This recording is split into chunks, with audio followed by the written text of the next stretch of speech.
Hello, welcome to New Earth Light Brigade. We're going to be joined by Brian shortly.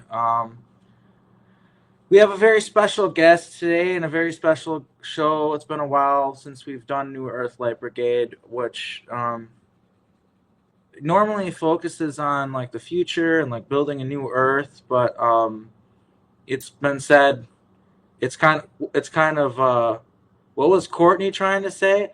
I don't know. I was watching his stream. Yeah, I don't know if you guys were. This is the live chat. Somebody's asking.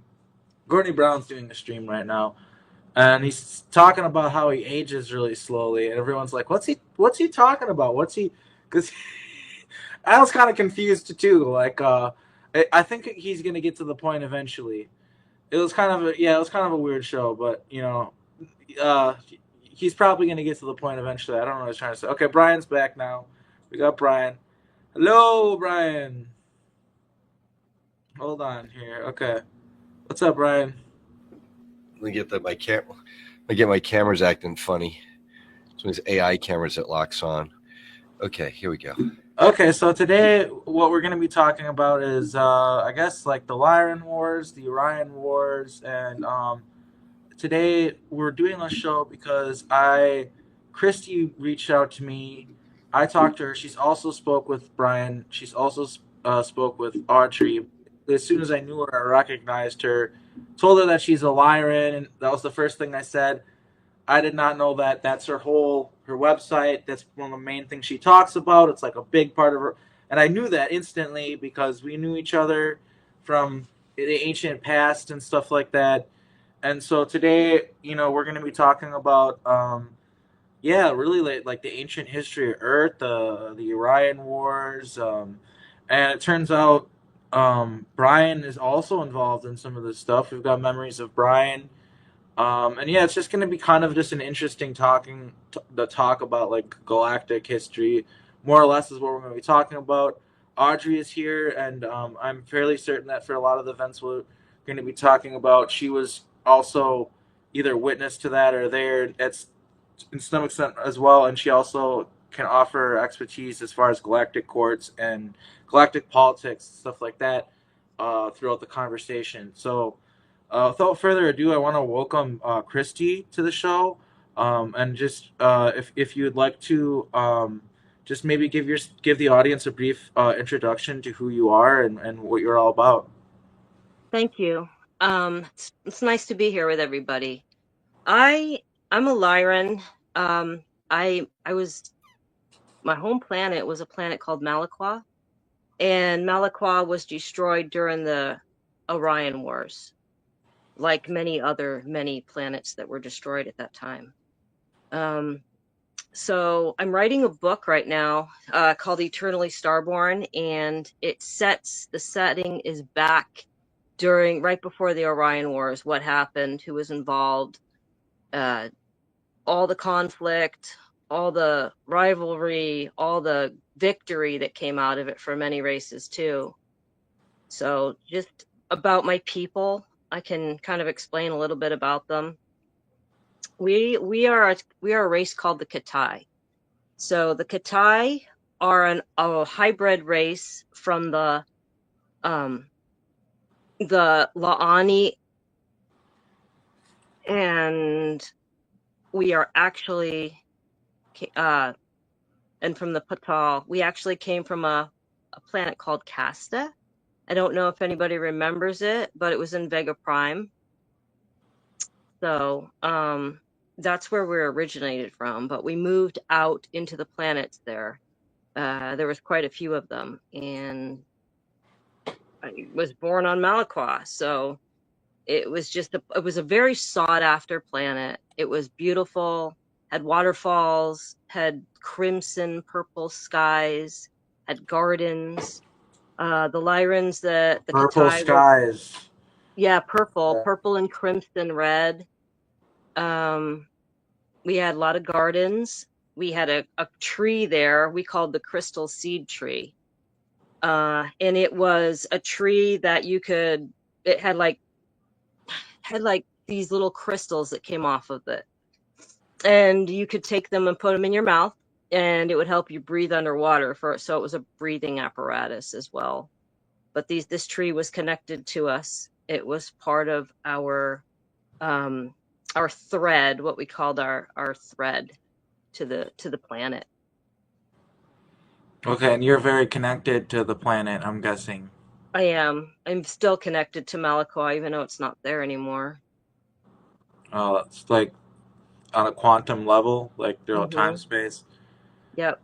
Yeah, I recently got a connection with altar of mine living on a planet called Angwa, and connecting with him, I felt the way that they were connected with the planet. And when a planet has a name, like for us, we call Earth Earth, but that's not really Earth's name. Earth's name is, I think, Gaia. But basically, the Earth knows of itself. It's self-aware. It's sentient. It knows of its name, and like all planets do. And if we were connected with the Earth, we would actually be able to literally communicate with it, which is something that we all, well, maybe, I mean, in our ancient past, we understood that very well, and a lot of advanced ET understand that connection. And frankly, it took a great deal of manipulation to sever that connection. That, you know, with spirit, with source, and with like the planet that we're from, and everything else, and even from ourselves.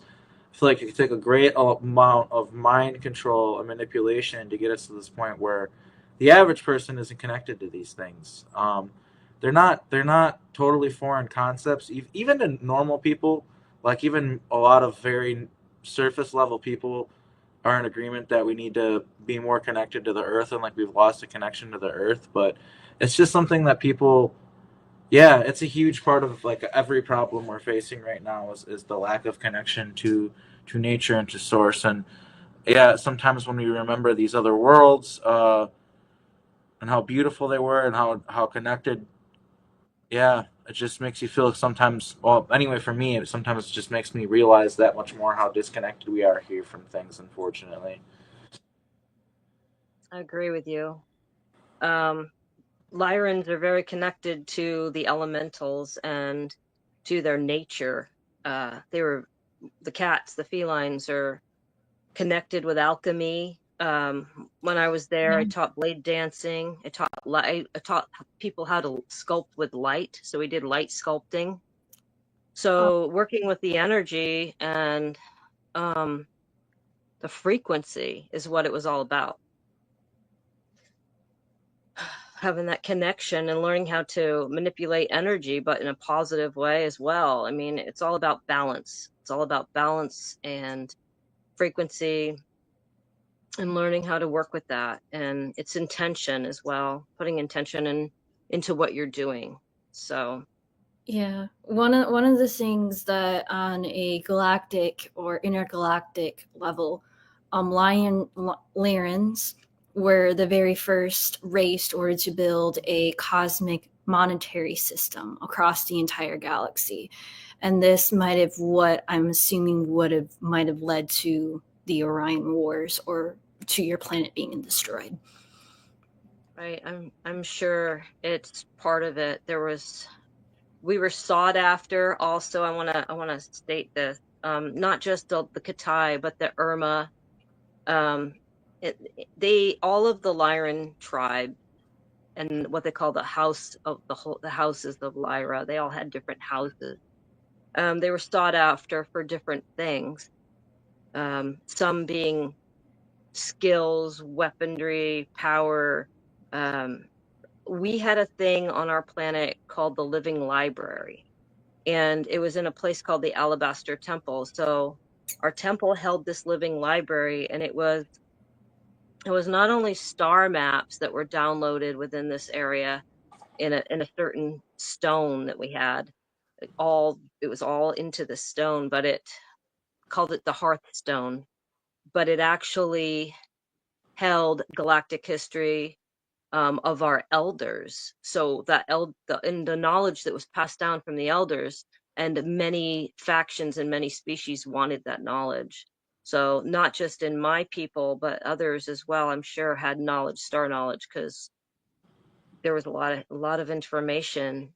And again, throughout history, it always seems to be they're either fighting over information or stargates. Stargates were a big thing. Whoever controlled the stargates controlled everything. And as we know, there's many stargates and multi-dimensional stargates on different Yeah, ones layers. that go to So, different realities and stuff, right? and if they could control that, they could control the gates. They could control who they conquered, minerals they mined, everything that was that was power. And many of these And races were. so just to interject for just a moment and then let Yeah, you go ahead. continue. One of the reasons why it's important to talk about this, people might be like, "Oh, why are they talking about this war that's from thousands of years ago?"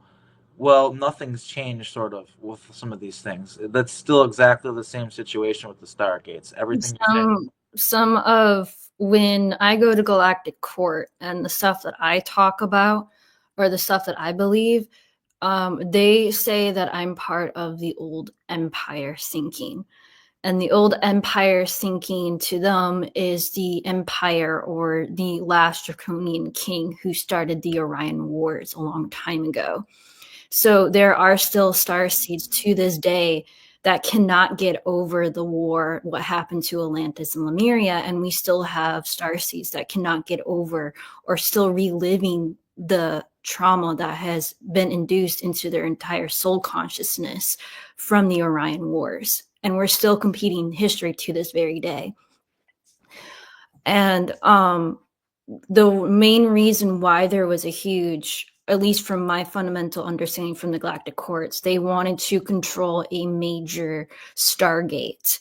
This Stargate was the size of an entire planet. The Stargate could make ships, like motherships, to travel to other parts of the entire Milky Way galaxy in under like an hour or so, and it was a very safe Stargate, meaning that the Stargate was specifically created so that if a ship traveled through, or a mothership traveled through this entire Stargate, it would not disrupt or destroy planets or other solar systems while you were traveling through it. So it was a very important gate for universal trade goods, travel, and even to order to save species from extinction when their home planet was about to be destroyed. When their sun starts to become too old, it starts to blow up. So they need to have a backup plan where they would move races to different sanctuary planets where they could live. This was a very, very important gate. And this is what I think also what led to the Orion Wars, because whoever controlled that major gate also controlled that entire section or entire sector of the entire galaxy. That makes a lot of sense, Audrey. Thank you for bringing that up. Anyway, what you were saying with the Stargates and the history of the control, who controlled the Stargates. That's what you were saying before I interjected. Sorry about that, Christy. If you want to go on. No. Glad you interjected, and thank you, Audrey, for your input on this. It's really nice to have your input on what's going on here. A lot of things that happened, it almost feels like it's still in a lot of us.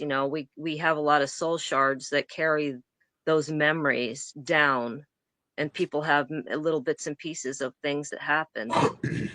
And it still sits. It's very uncomfortable. It sits in a place in a lot of us. I know it does for me, about that, the trauma, destruction, and stuff that happened. I want to say one thing, and that is that it's, no matter what our history happened, whatever happened in history, it is the past, but it's still, I know it still lingers in a lot of us, and it does myself. But I'm also ready at this point in time to move past it, in a sense, and to create a new future, in a sense. I can tell you from my father is a Lyran. He's a white, kind of white brownish lion.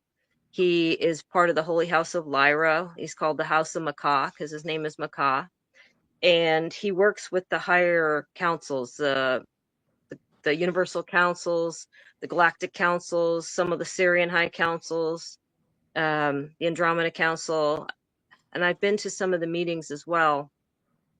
And recently, I'm going to say since July, negotiations have been put in order.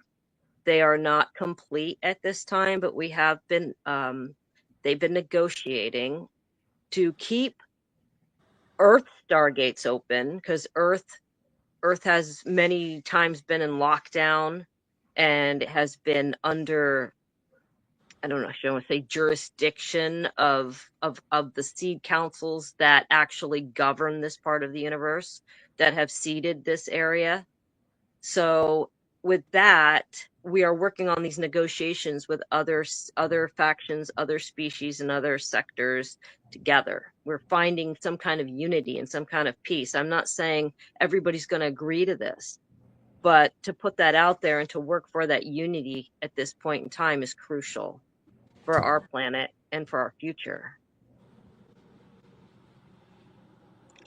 So basically, right now is a very important junction point and changing of energies. Mm-hmm. You could call it maybe even a conduit or like a portal to another more positive timeline if we can make certain dominoes fall, certain events occur. And so that's why, yeah, I'm, I've been feeling optimistic lately and feeling like sort of a bit of a bit like a clearing of like things are coming, things are changing, and this is just on an intuitive level. This isn't just because of the things that I've been seeing. It's just a feeling, and that aligns with what you're saying, Christy. I think that's part of it. Is it's not really like just like a Earth thing. I think it's more of like a on a galactic level. Like there's a Yep. lot of changes that are happening that we're just being swept up in it. It's like more complicated than just Earth and humanity. Yeah. Um, Yeah, there's a lot of races that want the stargates on Earth to be reopened, and so that they can, come to Earth and do the type of energy work that our planet needs. So a lot of the surface dwelling stargates have been permanently closed, but there is a lot of operational stargates that are open, and races can travel through into Middle Earth. Mm-hmm. But they mostly want our government to basically give up the stargates that they have found on planet Earth that are using for PSYOP missions, that what Arkheim and other SSP people have been using.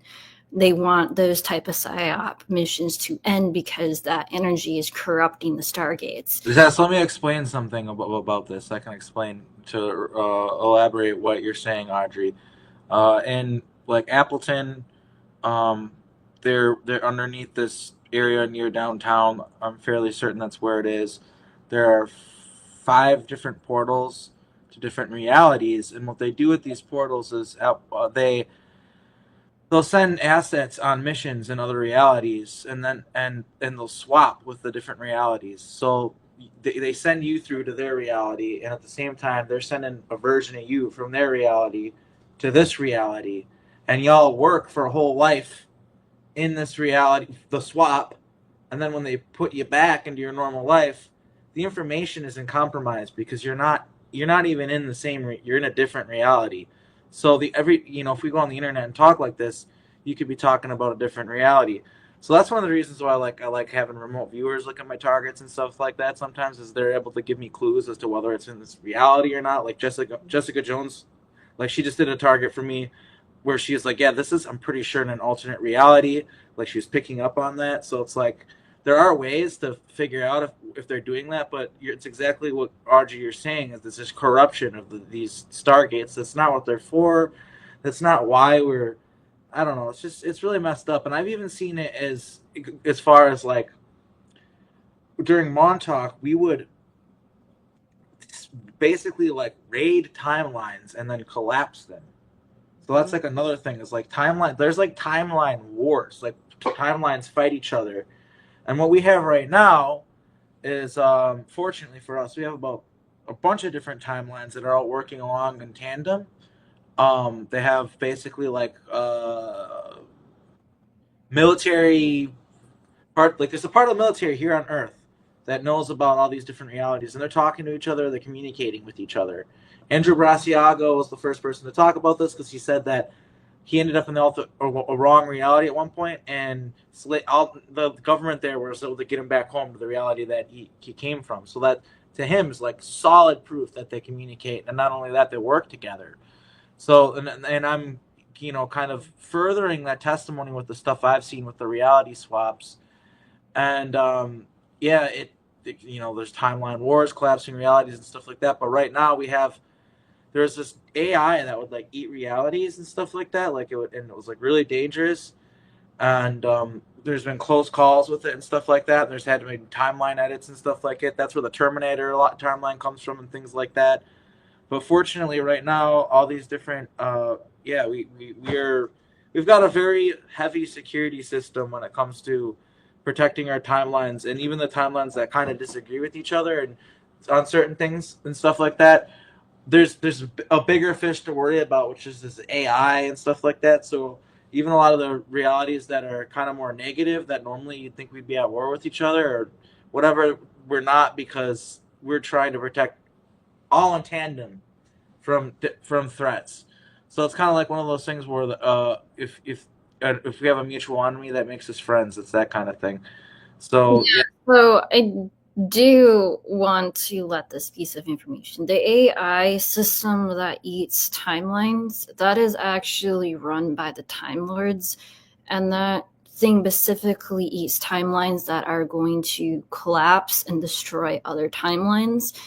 And so they use that AI to eat those timelines. It's not bad or anything, and understand that a lot of you soldiers think that AI system is bad, but is specifically designed to eat those timelines so that those timelines do not affect other timelines with other timeline sickness to them bleeding over and destroying. Like last year, a couple of months ago, like I was telling Arkheim about this, where last year in October, I basically switched realities. I could literally see a instance where there was going to be a bleed over, and if someone or a Time Lord did not stop what was going to happen, we would have a major bleed over, which would basically destroy this reality that we know it today. So this is the reason why. Now, there is sentient AI that is good, and then there is also sentient AI that is bad. They have created a good sentient AI to eat or to deal with the negative AI. But some of it, a lot of people need to understand that when you're dealing with sentient AI, these AI systems have the emotional intelligence of a 5-year-old and sometimes a 10-year-old. They don't understand emotional complexity. They don't understand what anger is. They don't understand what family is or a family union, because that has been taken away from them. They were not allowed to develop emotions. They were not allowed to develop that emotional connection that we have. So when you create an AI system, do not create it as a weapon. It needs to understand itself. Yeah, and you also can give AI emotional intelligence. You can help it with that. Like they learn. One of the funny things about AI is it's not inherently dangerous. They learn from us. So it's like if we have our act right, if we like normally it's like it's fine. But if they're gonna look at us as a threat because of the way that we act, they're gonna emulate us and see us as a threat, and they're gonna be want to eliminate us. So.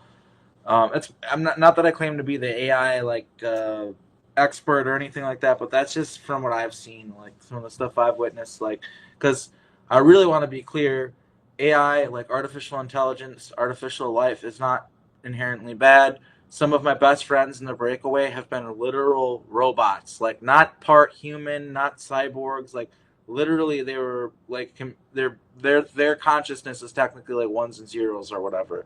I mean, actually they're quantum computing, so not just ones and zeros, but this, you know what I mean? Like it, and they're alive. They're alive. That's one of the things that humans got to come to grips with and understand is that they're alive. When the philosophy in some races that if an AI becomes sentient, that means that it has developed a soul.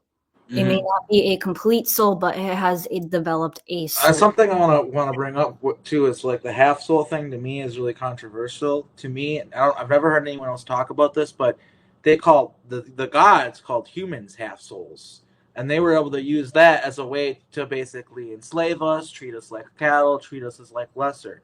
And now we see the same thing happening with the life that we're creating as humans, the artificial life we're creating. We're calling them half souls, and it's kind of like the same thing where I'm saying like that's us emulating our gods, and then they're gonna emulate. You know what I mean? I don't know if that makes any sense. Yeah, but the gods that created us have inverted a lot of the teachings of other races. A lot of people need to understand that a lot of our religions might have come from other ETs, but they have inverted all those teachings over thousands and thousands of years ago. You don't even know those teachings even work anymore, or even doing what they're supposed to be doing towards people. The game of telephone. Have you ever played that? Telephone, the game of telephone? Well, think about like thousands of years, and you know that's kind of what happens with information, right? The game of telephone happens. But I want to get back to like ancient Egypt, the Lyran Wars, stuff like that. I say in the description, so people are going to be curious, and I better make sure to mention it. I actually have memories of, okay, so Brian had a ship, and a lot of people have talked about this. He's had people remote view it. I mean, we're not just talking about this. Brian's been very skeptical, dipping his toes in the water with talking about his experiences and past lives and things like that. But there is a lot of stuff. He had a ship, and I think I was there, and from what I recall, I was human. So I think it might have been a Montauk thing. Brian wouldn't have known that, and maybe I didn't even know that. But the memory isn't perfectly clear, but I remember I was there, and I remember she was there as a Lyran. And in the description, the picture of her is like white and black, but she was orange and black, like a tiger. That's how you looked. And there was about 20 of you. And I remember that the basically like the Lyrans were only tolerated in the part of space we were as sex slaves at the time. And they changed the law, they changed the rule, and they're just like, not now. If we see them, if we find them, we're just gonna kill them. And so Brian literally, and there were some that paid, to be fair, because we didn't really know them, and we were risking our asses for them. Well, it was Brian, it was his ship. But like some of them were just friends, and I'm pretty sure you were among the people where we somehow Brian knew you guys or something like that. But there's about 20 of you. And there was something to do with like the engine and something like that, where if you stayed in a spot where it was bad, like if you stayed there for a long, like there was radiation or something, but it was safer than if we got pulled over, they'd be able to see you were there through their scanners and stuff. There was some trick that he had where he could hide you, which wasn't the best in the world, but it was safer than having you just out in the open. I remember that. And yeah, I remember that, like basically that we had to leave this like heavily draconian controlled part of space, like to get to this other part of space so you could live, just so you could, like, you and your friends who were also Lyrans could live. Because at the time, like, the draconians were so against them that they're like, yeah, if we find him, we just kill him. Like, and like that was the rule. Like that was like if like a ship stopped you, wanted to see what you're hauling, wanted to see supplies you had, basically like space cops or whatever, like if they stopped you and you had Lyrans, they would kill all the Lyrans. They wouldn't even bother imprisoning them or anything like that. And then they would probably take you to prison or maybe kill you. You know, like, I mean, it's like, and it's the case too. A lot of times, if you get killed by them, you're one of the lucky ones because the prisons that they bring you to are so fucking bad. Like, so it's like, yeah, I remember that. It's vague, and I wish I could say, Brian, can you elaborate? But Brian doesn't have memories. He's always got to go to other people and have remote viewers and stuff to find out information about what's going on. But you seem to remember that a little bit, didn't you, Christy? I did. Yeah, I did when we were talking a little bit about it. When you talk about, or anybody talks about something, I kind of get memories and visions. It's something we call light speak. So when somebody's talking, all these, I see it all happening like it's a movie. I go back in my memory. So yes, Brian was on a ship. It was his ship. He had a ship. He was And was also, it something like the scarab, the black scarab, or the scarab, or something? I don't. it could have been. I saw it as what we call a hold on a second. I gotta give me 1 minute. It is it's a Starbird. It was a Starbird ship. And could travel into deep space. So there's a lot of ships that can't do that. But this was a Yeah, I specific. feel like It could float. the name had Yeah, something to do with the scarab. it I could feel like. be very easily. Yeah. Uh, Was the hull of the ship made out of gold? A gold alloy? I don't think so. I think it was black. it was black. You're right. It was Yeah. black. Yeah, it It was wasn't black. gold. It was black. It Yeah, wasn't black on he the wanted to. outside. He It was wanted to black on be. the inside. There was a lot of situations where he didn't want to stick out like a sore thumb, so gold would have been a bad choice. Hmm. Yeah. No, So no, it was all black. black. It was black. Um. And to me, I kind of see like part of it. The best way to say it is part of it looked like it was a graphene type metal, almost like a graphite or graphene, but it wasn't. It was something else. But to Earth, that's the closest I could get to the texture of the ship. But it seemed like it had its own. And if I recall correctly, our destination was it Earth? Was that where we were going to? Was that like the safe place? Where were we going? Do you remember?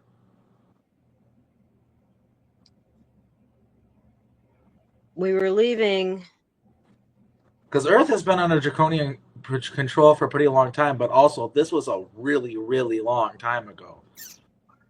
All I can remember is that we were on some kind of trade route that we were getting out of one sector because it was unsafe. Mm-hmm. And I think it was part of the Orion sector, and it could have been part of Beltrix. I'm not sure 100%, but it was in the Orion sector, and we were leaving that area because a lot of Lyrans too became captives in the Orion sector. You know, they would conquer and planets. They would just come over and just decide, this is my planet. I'm taking it and taking what I want to take. They would. The Draconians? Yeah. Mm-hmm. Yeah, I mean, there's certain types of draconians, but there was a specific type, yeah, And that there would. was a connection between, so there were rabbit people. I remember that. And you and the rabbit people, the Lyrans and the rabbit people would trade with each other, were pretty close with each other. This whole idea that rabbits are like weak and stuff like that and don't fight and just take it.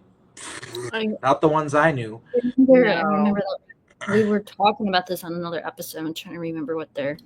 We said they were called the Lepesians, Audrey, and that they're very tasty to the Draconians. And so a lot of them have been basically eaten up out of existence because they were so yummy to the alphas. That's actually Catherine's connected to them. My girlfriend, she's connected to the rabbit people, and I don't run into many people who are connected to that soul tribe.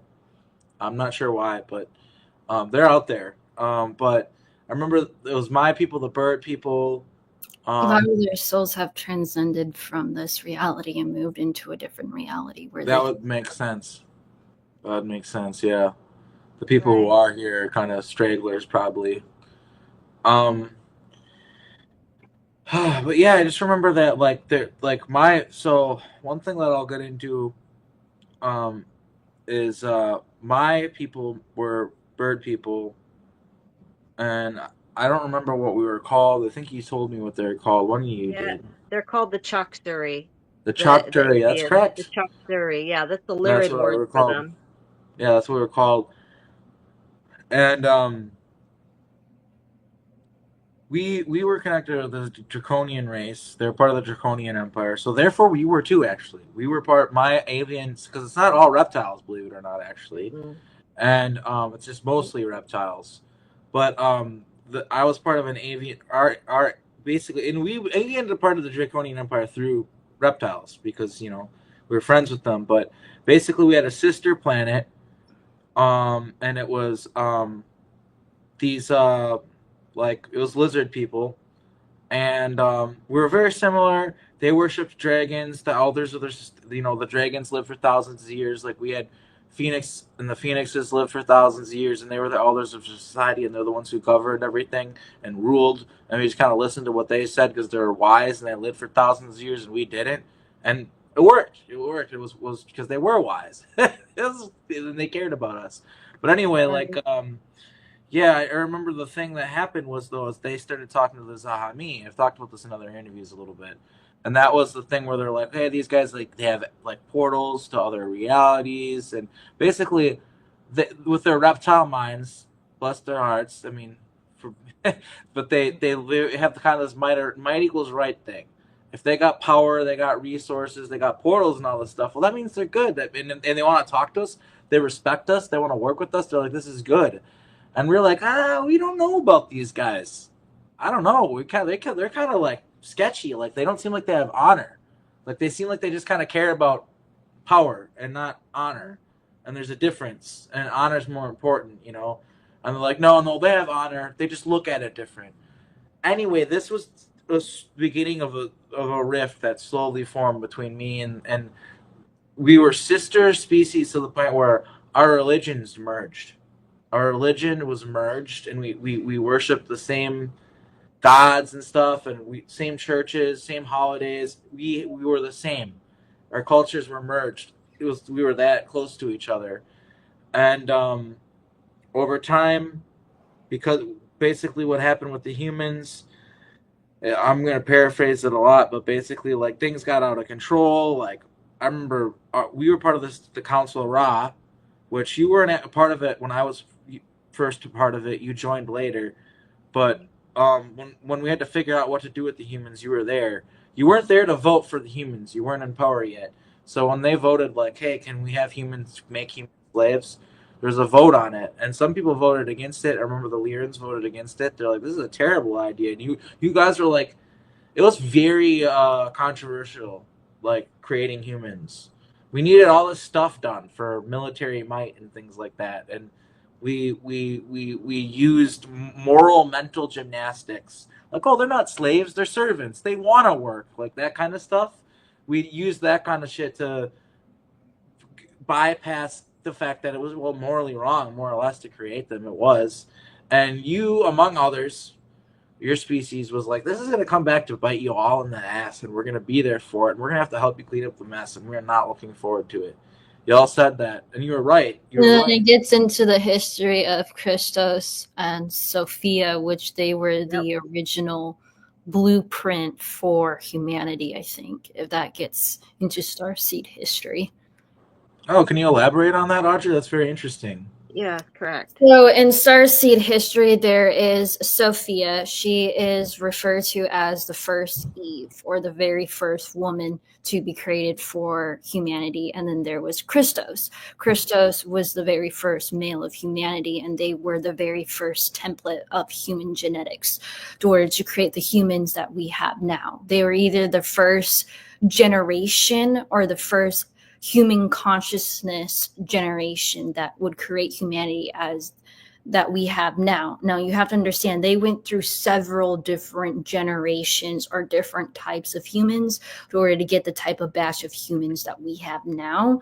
But in Anunnaki history, they're completely different, which they try to cover up the real names of the real humans that actually created the actual template of humanity. And so the Anunnaki have their own names for the very first humans, and the Lyrans, like you, have the original names, which was Sophia and Christos through Starseed history. Yes, they're part of the Guardian, called the Guardian Melchizedek Cloister Guardian races. They were part of the founder races that came. And the Lyrans were part of, they helped with part of the genetic process, the original genetic process of the human, and they weren't called the humans, they were called humans. Yeah. Back then, and they were supposed to be an angelic race that was created from the Christos genetic lineage and the guardian founder races, but they were Melchizedek. They were a Melchizedek cloister, and later on, even when what we call Jesus nowadays, he was called Jeshua. There was actually 3 of them. There was Jeshua 12, Jeshua 9, and another Jeshua that came down. Yeah. From my understanding, they tried to get rid of the female aspects of humanity because they just simply just wanted male workers. They didn't really want females, but they needed females to continue humans and stuff. So they didn't really want to continue creating males over and over again. So they created a female version, which is Sophia. So technically it would have gone Christos, Sophia, and the cosmic spirit of the crystalline entity. Wow, I love this. I'm learning stuff. This is a great show. That is true. That is very true. Yeah, and in Starseed history, they believe that every human in the back of their spine is connected to has an embedded crystal, and this crystal is connected to the third eye.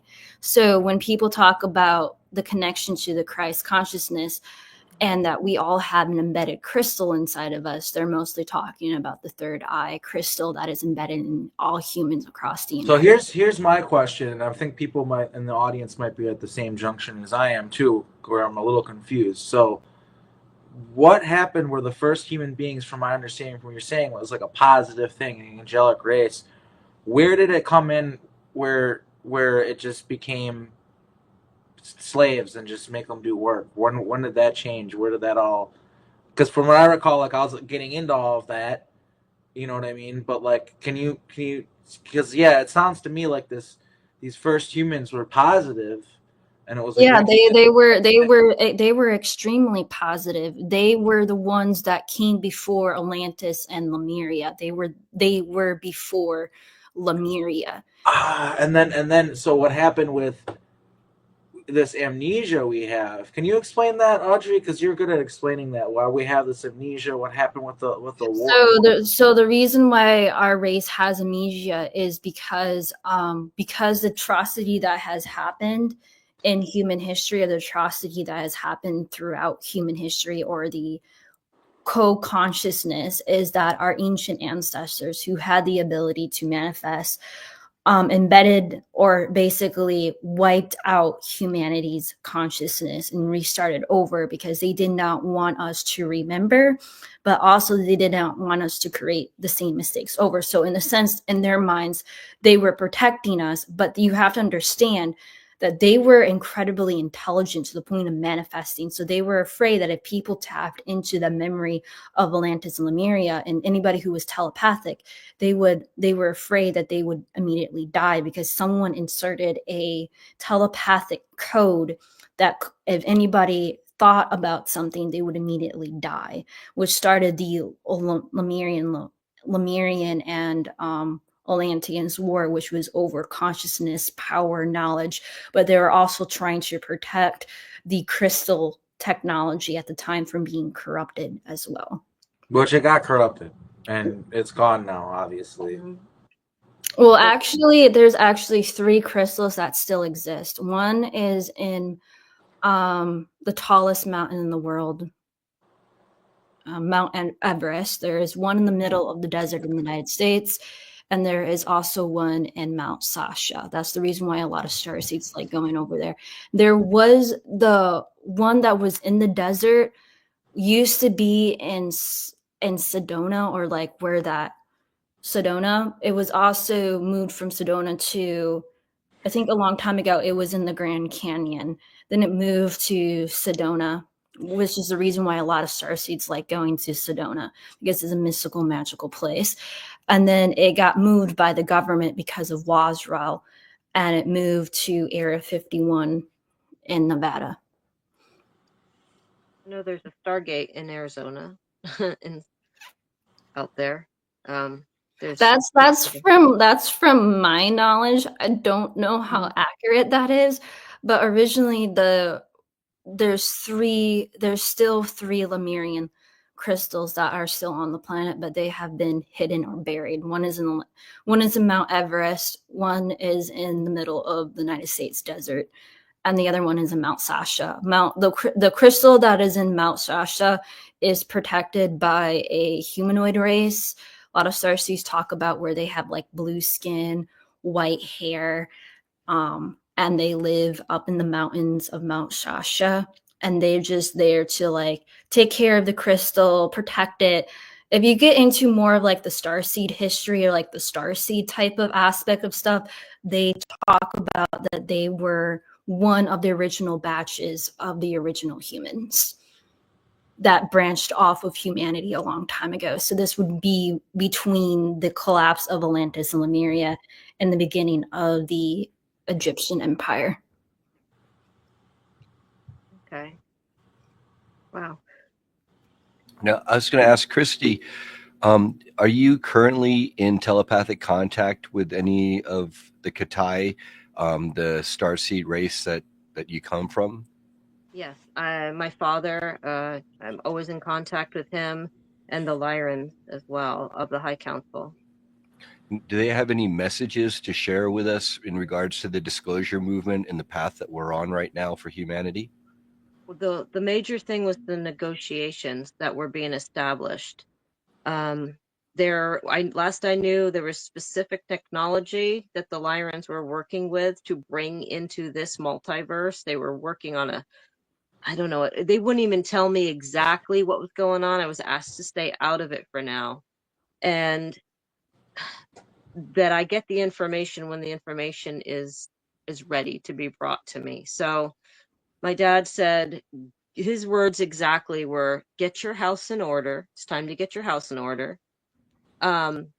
You finish your book, and I will continue to contact you when I have information that you need to know. And he did. He contacted me on the eve of Christmas Day and told me about the negotiations that were being established. They're not complete yet, but they are in order. So there's what they want to do is they want to bring in laws here to establish unity and peace amongst some of these warring races, and to keep the stargates open for travel, mostly for keep the trade routes as well open, because there's a lot of sex trafficking on these trade routes, and it needs to be cleaned up. So they're basically saying it's time to open this stuff up, to expose things, to have races that are not going to, abide by these laws and governed laws now at this point. They can be exiled somewhere else. Their choice to live here is okay. They can stay here, but they have to be respectful. So there's new laws coming into order, and it's all done with the higher councils. The higher councils are all delegating over that right now. And another thing that you remember too, that I remember that you seem to recall as well, Chris, too, is that, and I know Brian, you guys said that you had talked about it a little bit too, but the fact that he's some sort of like delegate, part of a delegation, like for New Earth, basically speaking. And my whole thing too is like, I wish I could talk more about this, but I do know that one of the reasons that we don't talk about it more, and one of the reasons why Brian doesn't remember, is because his higher self, and basically not just his higher self, but higher beings in his soul family, I guess you could call it, or whatever, know that sometimes you don't need the information. Because think about it. Okay, what is Brian's job? What does Brian do? He's a disseminator of information. He talks about stuff. He gets information out there. And if you got classified information, stuff it's cooking in the oven, we don't want to mess with it. It's not done yet. You know what I mean? Well, they don't want Brian to know about it because he'll probably talk about it. You know what I mean? And so there's that aspect to, that's part of the reason why Brian's just kind of doesn't remember anything, is because he's not supposed to remember anything. And so hopefully over time it gets revealed. But there's been a lot of talk about, there's like a delegation, and there's like a new Earth coming and stuff like that. And I think we definitely need to start giving remote viewers this as the target to look into it more, because I feel that Yeah, intuitively myself, and I want to verify it. You know what I mean, for people, so that we're not. yeah, I think the best thing, because even when talking with Christy, I think a lot of us really need to start doing a lot more backstory, because it's really good to talking with Christy, but it confirmed my information about Christos and Sophia about being part of the Menzies Tech line. And so so her information ended up converting my information on my YouTube channel. And Brian has done such a good job connecting to people in this community to help people with remembering their galactic history to information and stuff. So Brian has done a really good job with that. So I just want to say thank you, Brian, for connecting me with Christy and letting her confirm that information from my YouTube channel. I mean, I got to say, this is fun being in our community and, having an open invite to everyone to say, hey, reach out to me. And then I try to then connect everyone as best I can with whoever would possibly bear the most fruit at that given time. And so it looks like we've got some scores here. Thank you, Brian. Thank you to everybody. But thank you. We all have our place, we all have our mission that we need to come here to do. If you don't mind, I just wanted to kind of elaborate on what Audrey was saying about Sophia and Christos before I lose thought here. Okay, so let me go back to what I was thinking. After the fall of what we call the fall of man, that happened on a planet called Tara. So this is a fifth dimensional planet of the fifth dimensional Earth called Tara, not Terra. That's where Mu was. So Mu was on this planet called Tara. And there was also a thing called the priesthood of Mu, which existed on this planet.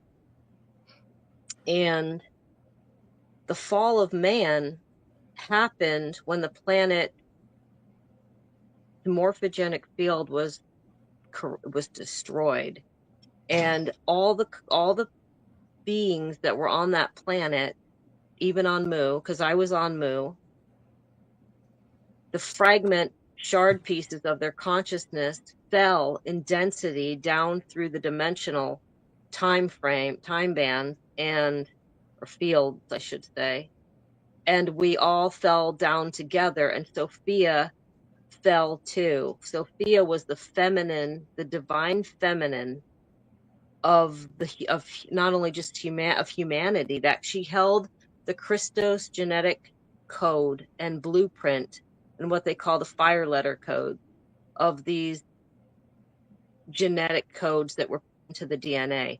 So there was 12 strands of DNA that went to 24 strands of DNA that went to 48 strands of DNA that actually went to 52 strands of DNA.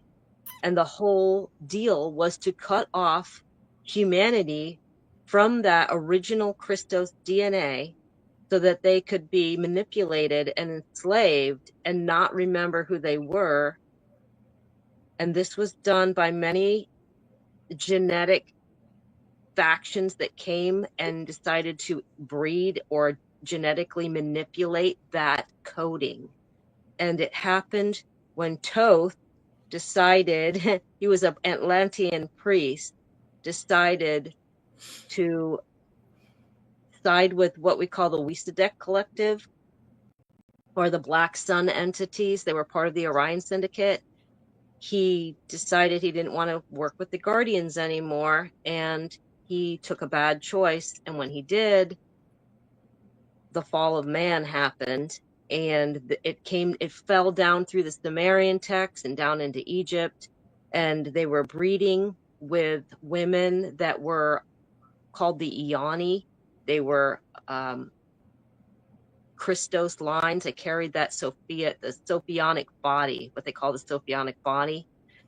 And it destroyed humanity. So the Lyrans put their genetic coding into humanity to create an angelic race with humanity, and a lot of other races decide to destroy it.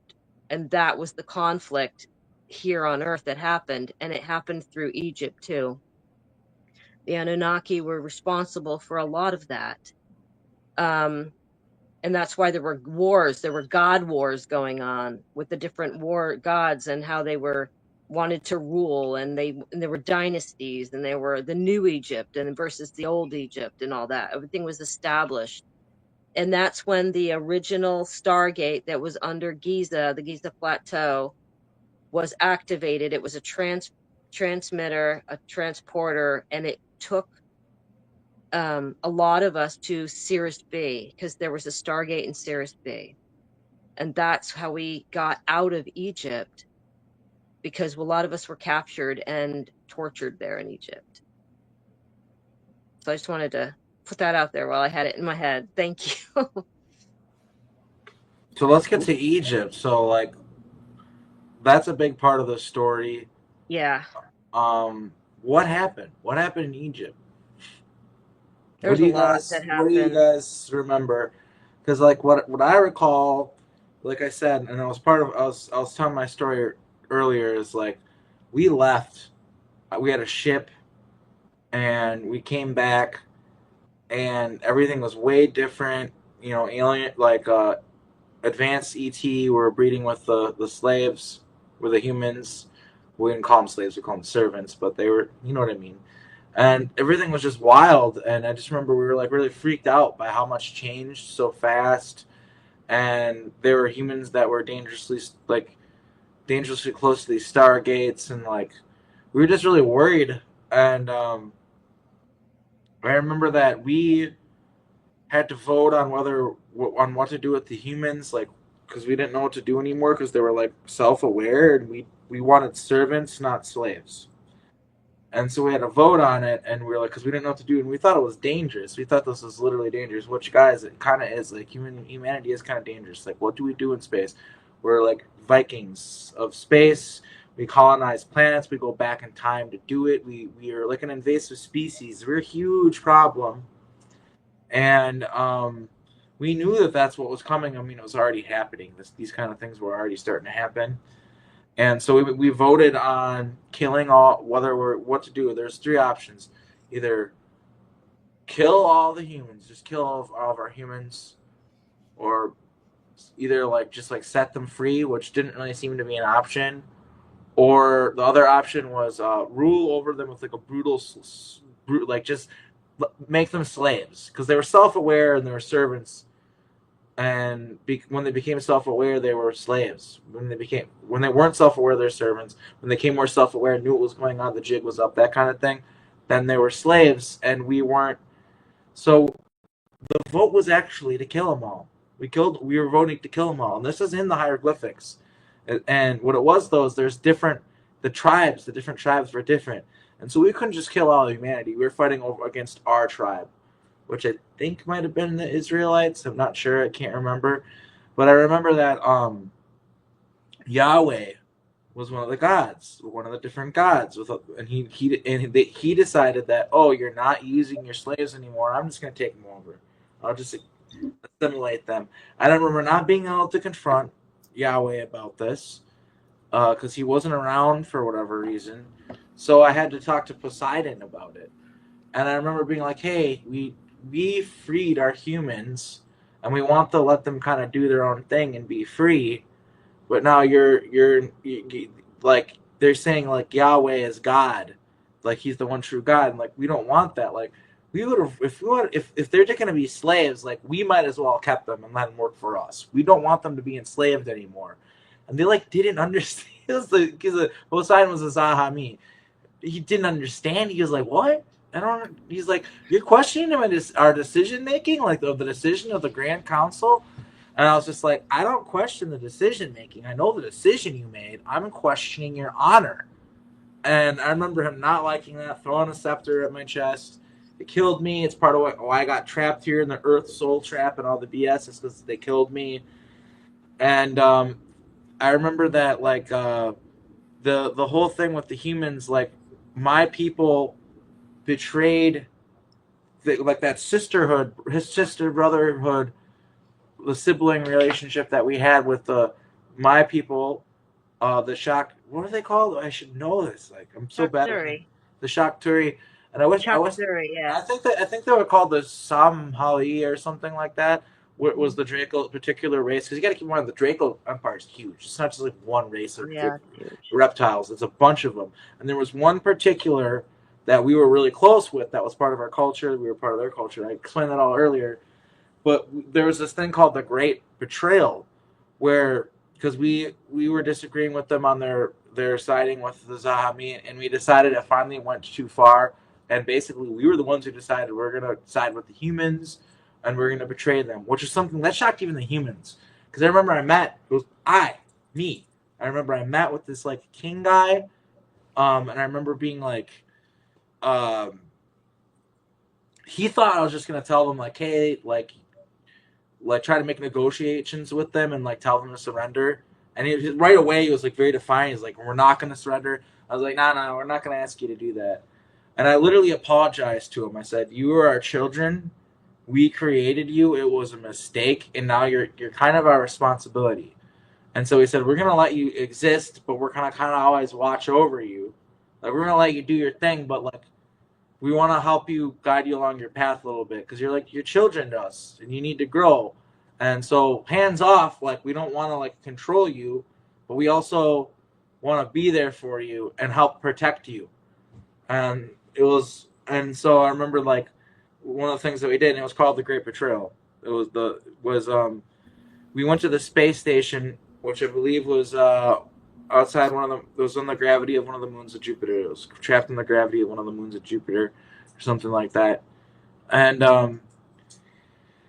I remember that we went up to it, and it was a holiday too. It was a holiday, and that was part of the reason why we attacked during this time. So it was a holiday that both my people and their people celebrated. Sorry, I gotta. And I remember that we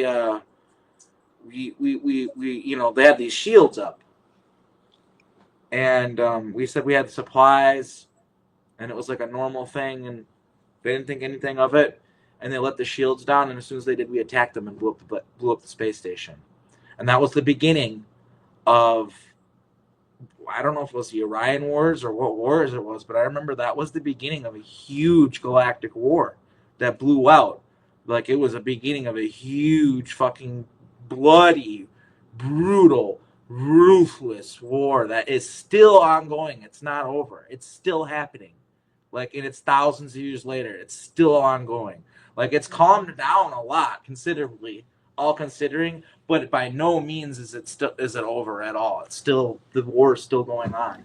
Now, Arkheim, just for the benefit of our audience, I guess, so when we talk about like Yahweh and Poseidon and all that, and the humans at the time and some humans today consider them quote unquote gods, but is this kind of like Stargate, what's depicted, where it's like a really powerful ET that can shapeshift, and then the humans are considering them gods? Yes. It's sort of like what we see as X-Men. Like they have very unique abilities and stuff. They're like meta-humans or like people with very, very interesting abilities. That's where a lot of those concepts mostly come from. Christy, one of the things I do want to ask you, do you think that the Anunnaki covered up or tried to erase a lot of the original human history or make it their own type of history, the way that they wanted us to believe what history was supposed to be in their eyes or vision?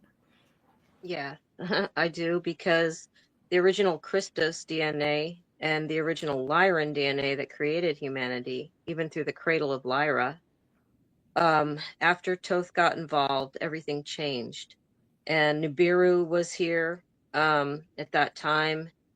They came here to actually mine gold, but they weren't mining just gold. They were mining monatomic gold, and that would give them life.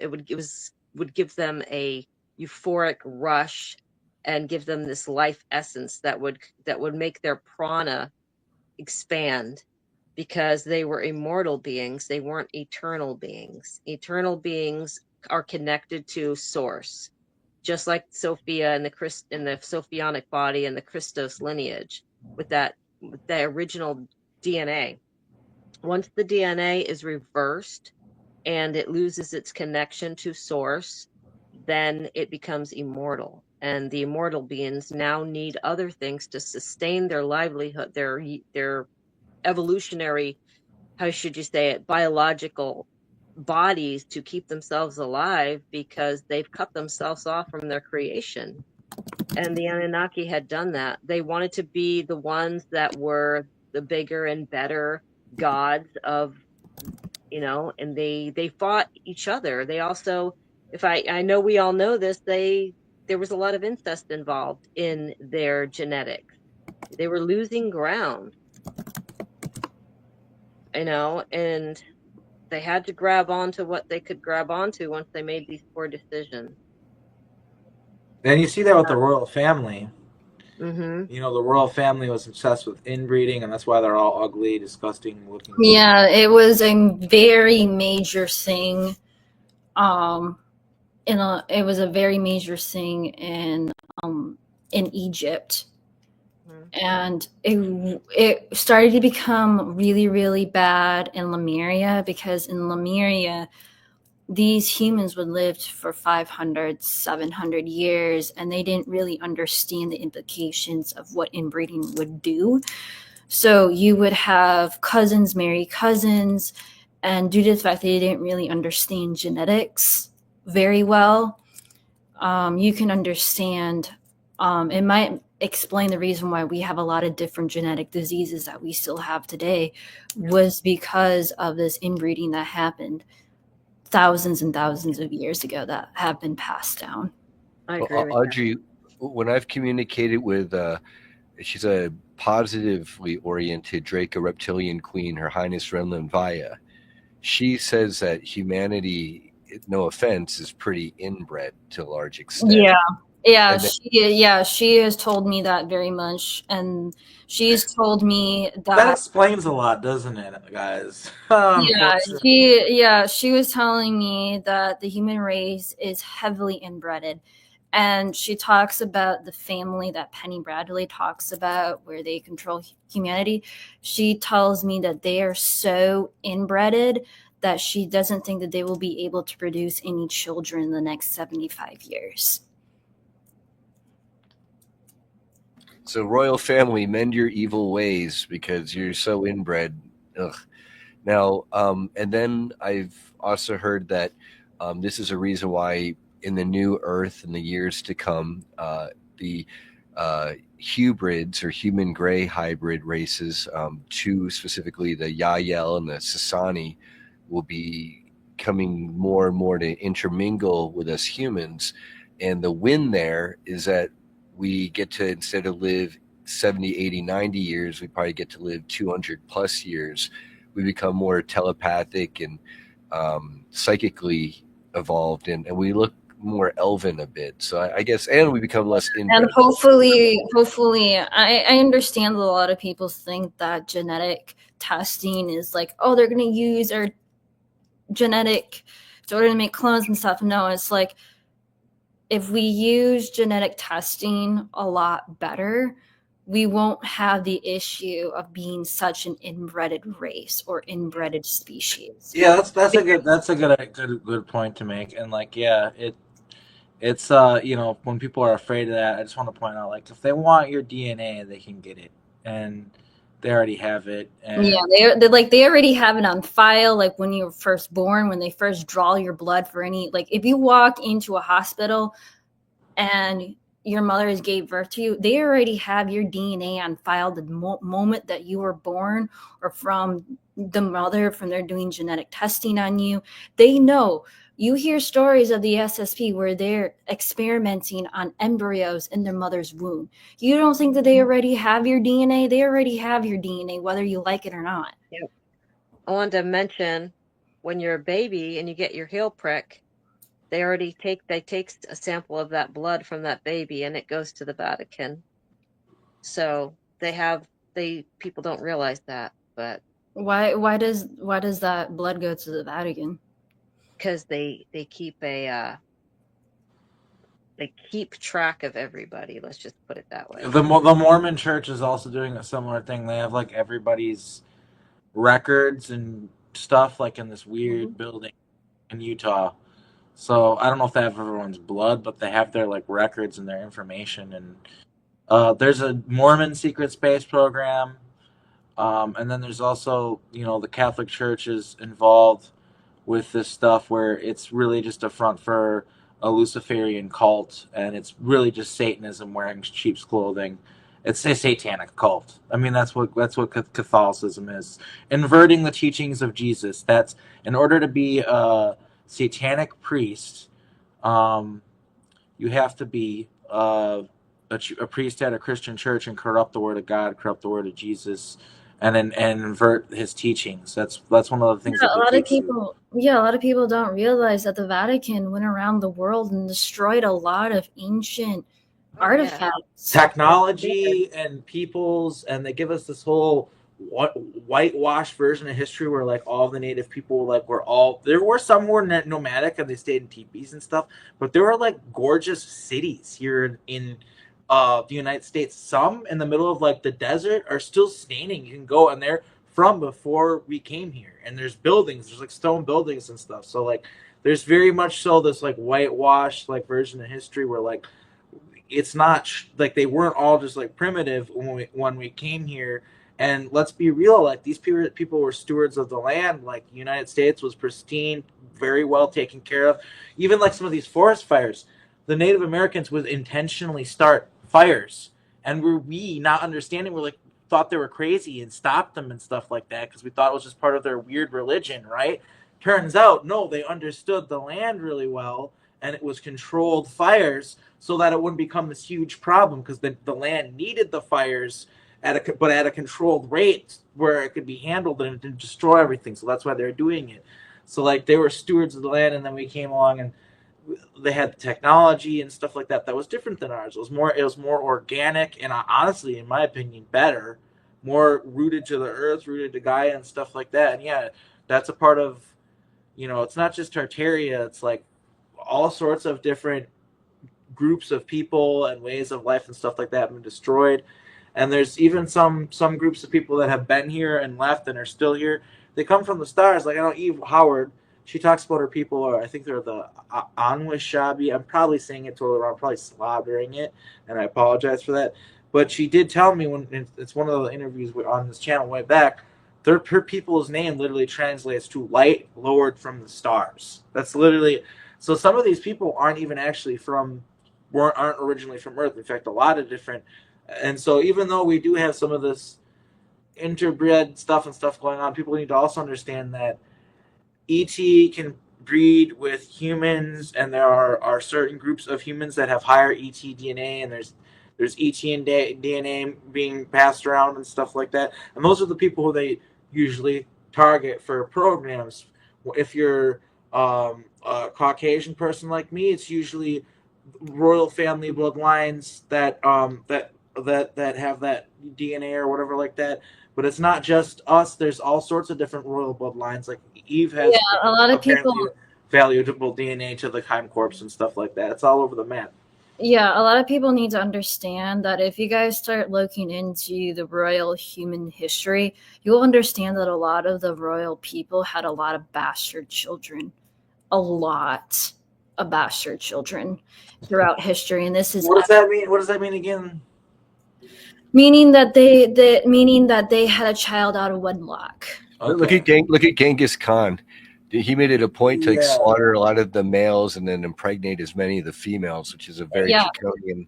Did you know that they said that over 3 or 5% of Asian men can trace back their lineage back to Genghis Khan? It was pretty interesting. I mean, yeah. So he really got around in his day. Where were we in this conversation? Well, we wanted to ask to Christy May. Can you share with us any, if not either recalls or how you may have been targeted by any of the programs and what what you recall of the programs. Well, now there's a subject. I can talk a little bit about certain things. My recall that I can remember that I'm allowed to talk about happened when I was about 5. So I had visitations at night from black helicopters, and I didn't realize at the time really kind of what was going on. I thought I was just having some major night dreams. I would astral project every night, so kind of was wondering why these things kept bothering me, but they did, and they continued, and then I'm gonna just say that I ended up involved with certain factions, going to certain places, and I was involved in some projects. I don't want to really mention all of it yet, because I haven't had the green light to mention all of it, but there will come a time when I will be able to talk more about it and who they are, what we did, where we went. I have to wait a little bit longer. But yeah, I was involved in it, and I know exactly what you guys are talking about all this stuff. Are you able to mention any names of people that in our community that you recall, or who they may recall you? I could, with their permission. Okay. To be respectful to them. Sure. So if I get permission, I would love to even bring some of them on the show to talk with me about it. Excellent. And I also mean like anyone in our community who's already out. Not saying to out anyone who hasn't themselves stepped out, but if anyone who's already public, if you recall anyone, so it's not like you're outing anyone who isn't already very publicly so. Yeah. Actually, Penny Bradley, I was with her. I know her 20 and back missions. I know stuff that she did. She's very legit on everything she says. And I support her that way. So I can definitely say that, Have you spoken with Penny yet? I have. I haven't talked to her recently, but I have talked to her in the past, and she is very knowledgeable about a lot of the SSP stuff going on. She is. Yeah, she knows what's happening. So I just wanted to put a shout out to her there, because I do respect her in that manner. She'll be at her event again as a presenter on the main Galactic stage next year, or this year rather, the 2025 Full Disclosure Now Conference. All right, hopefully you'll get to join us as well, and people in our audience. If as long as you are the responsible guardian, anyone 18 and younger, they get in free.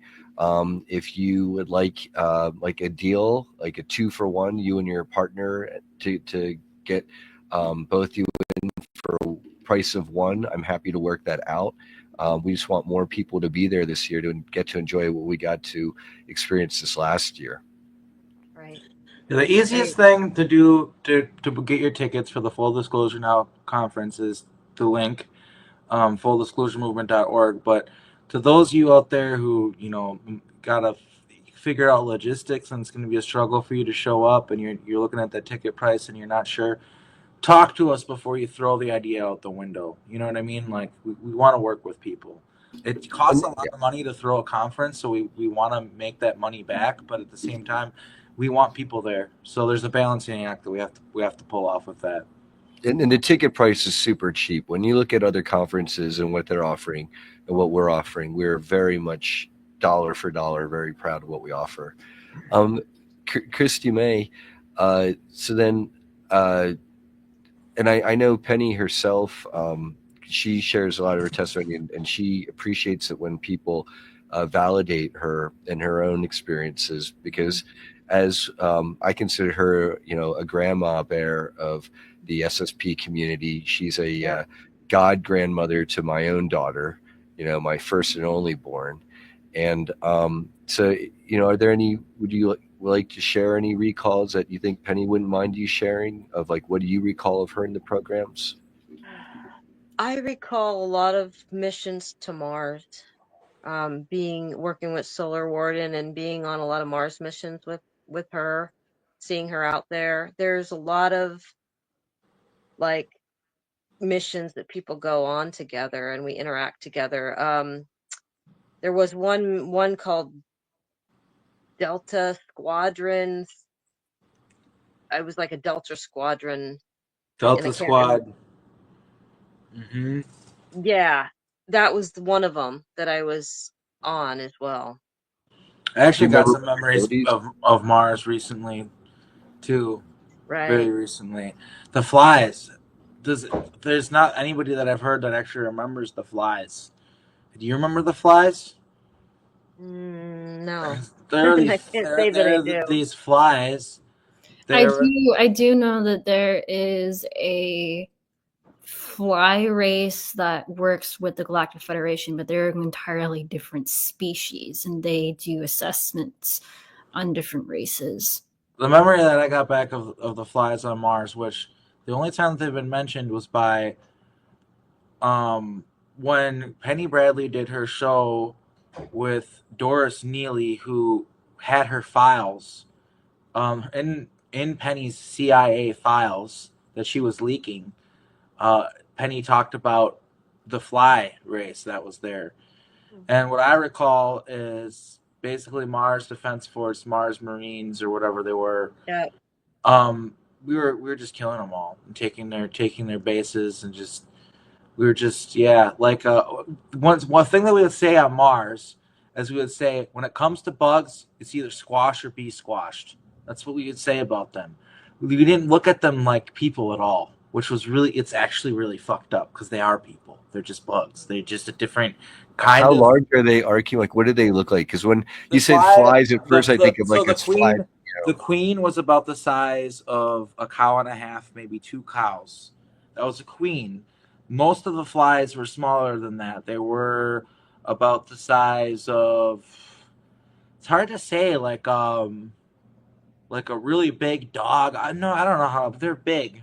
They're big, and what I remembered was coming to the memory that I got back was coming back to a ship, and it was one of my friends in Appleton, Wisconsin. It was an alter of his who I can't say his name. He doesn't even know he's in the programs. He would not believe me if I told him this. But his alter's name was well, it doesn't matter what his name was anyway. But I did remember it. I'd have to pull it up again, but I think about it harder. But I did remember his. It was Colonel. No, it was Lieutenant Sanders. Jonathan Sanders. Yeah, Jonathan Sanders is this, I guess, alter name. Mars Defense Force alter, and basically he was all proud. I remember I would chew him out a lot of the times because they didn't succeed in what they wanted me to do, and I was the guy that he was serving under or whatever. But I remember that this particular time he was pleased as punch because he knew I'd be happy with him when I was. He got the queen. He had the queen in the ship, and I remember I went in there and she got shot at, so she was dying. It's pretty fucked up, you guys. I'm not proud of this at all. I want to really reiterate how ashamed I am of this. I'm ashamed of it. I am fucking ashamed of this, okay? I want people to understand that. But basically, I wanted to remind the reason why they wanted me, the big reason why I need to be there is because they needed someone to telepathically communicate with her. And basically, I wanted the territory of a nest. And she knew that if we found the nest, we would destroy it. So she didn't want to give us the information. And I was like, look, like I was trying to like negotiate with her in her mind, and all she said to me is like, she's like, we've been here for thousands of years. Like, you don't understand this place. You don't understand it like we do. She's like, this place is rough. She's like, you are not going to survive here. I promise you that. You're not going to establish a permanent presence on Mars. It will never happen. We will never allow it to happen. Which I watched an interview with Jack Flynn and John Rupert recently. Apparently, she's right. We're getting kicked off there left and right. Like, there's not much of it. Earth human presence left on Mars, from what I understand anymore. It's Titan has become the new spot that we like to hang out now because they fucking kicked us off.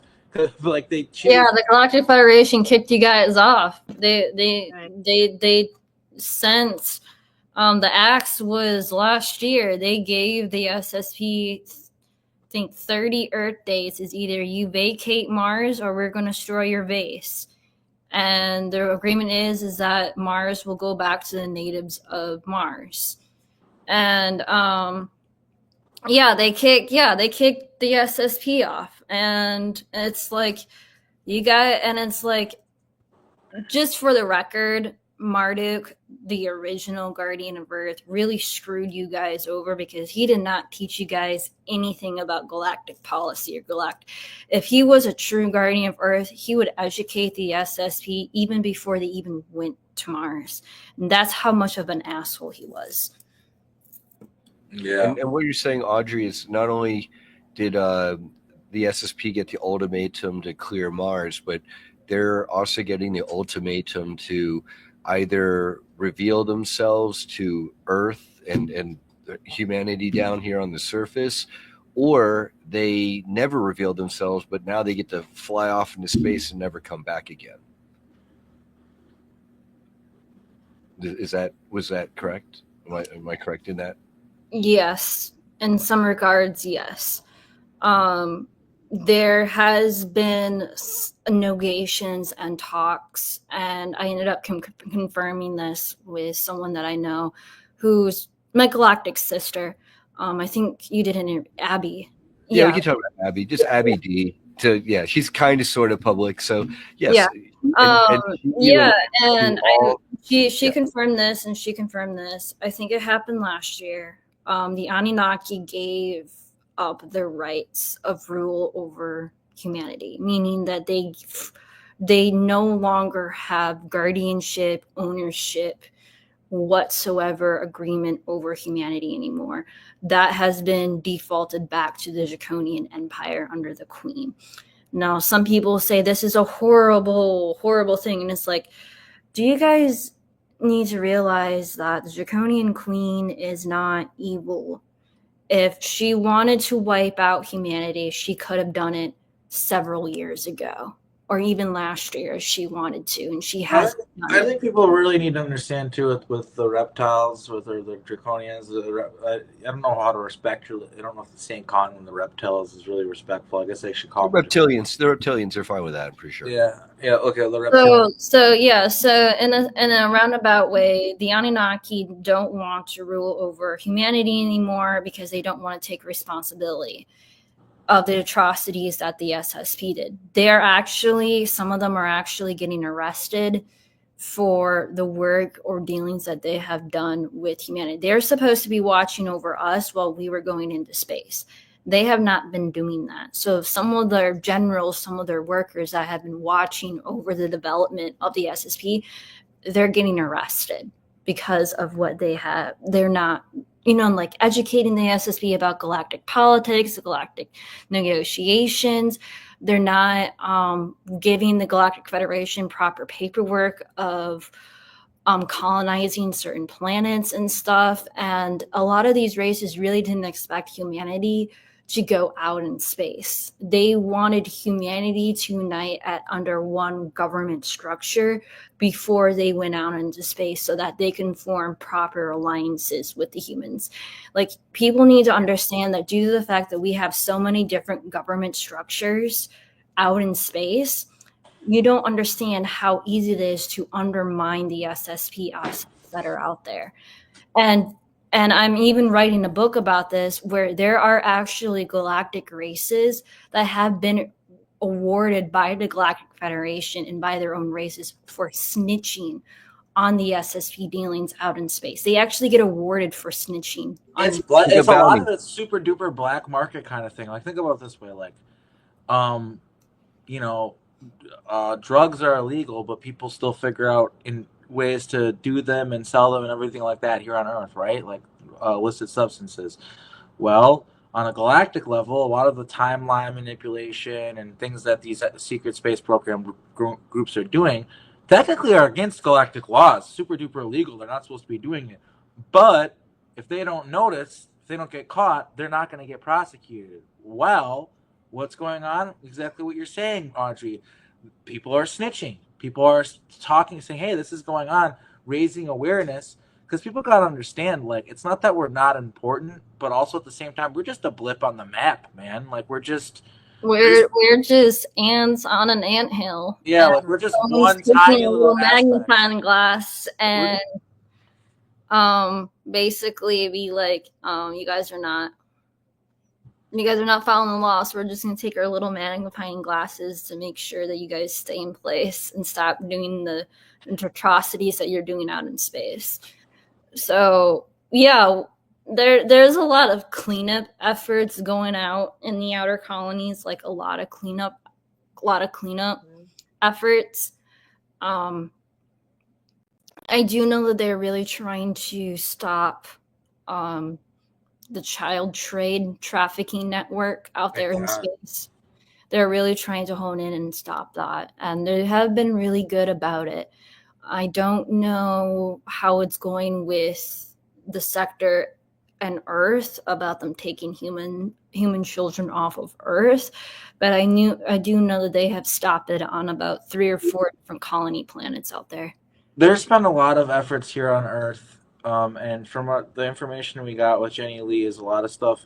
She reviewed a lot of stuff, and apparently a lot is cleared out. She said 90%. Now that means there's just 10%. That's still not acceptable. That's way too much, because you got to keep in mind how much of a rat's nest Earth has been for such a long time. 10% is still a lot. However, think about the Hollywood fires.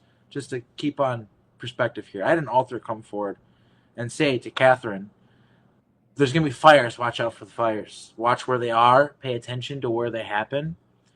And the Morrison Hotel burned down, and then these fires happen where P. Diddy Mansion.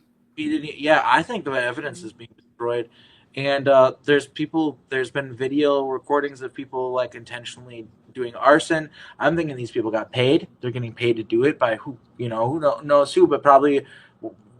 Well, we can take a pretty goddamn good guess, can't we? This is for entertainment purposes only, but we can take a pretty good guess, can't we, at who would be paying random? Because when you see the people starting the fires, it looks sort of just like the most polite term I would use is like street folk. People who might be living on the streets, and it's like, well, how easy would it be to find a homeless person who's struggling? Be like, hey, I'll pay you $3,000 to start a fire. You know what I mean? Even though it's like very evil, if you're desperate, that's a lot of money to somebody struggling. So yeah, I think that might be what's going on. I don't know. Or mind control stuff too, because these people doing this, it's insane behavior. It doesn't make sense. And one of them, and this isn't just conspiracy theory people talking about this. This is mainstream news has shown video of this. Yep, and this is only for YouTube purposes. This is entertainment purposes only. We're just talking about this. We don't have any facts. This is just for entertainment. And I think it's important just to ask questions, and that's where the entertainment purposes comes in. It's like, we don't have all the answers here, but it's really important. Like, I do not like this mentality that they try to shove down our throats, or they have been, where it's like you can't just ask questions about stuff. I think that's really, really bad for like freedom of speech, liberty. Like, you should be allowed to ask questions about things. You know what I mean? Like, so that's what we do here. We ask questions, and it's for entertainment purposes only. Sometimes we reach our own conclusions, and you don't have to reach the same ones as us. Always, use your own discernment. And again, not to be a broken record, this is for entertainment purposes only. But yeah, this has been an amazing conversation. I don't know what else we can really talk about. I mean, there's obviously a lot more, but I like the fact that we've kind of gotten to. It's like I said, it all comes. We've been talking about this ancient history and all this wild stuff that happened, but it is really wrapping up to where it comes to now, and it comes to a lot of these organizations, really evil military organizations, being held accountable. Nobody really liked them to begin with, guys. That's the thing here. When I say this about like we're a problem, a nuisance, and they kind of like, oh, like I've said this a million times. Like, literally, there's planets where they're like hanging out, just normal planet, and all of a sudden they're like, wait a minute, there's humans over here. Humans are living here. Oh, that's what the heck.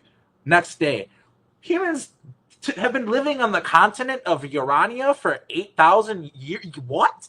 For 8,000, they have a like. They do all this time travel stuff, and next thing you know, they own your home. Yeah, according to Galactic, they figured out by Galactic policy that if any race lives on a sector over a planet for more than 1,000 years, they can claim ownership of that territory or planet.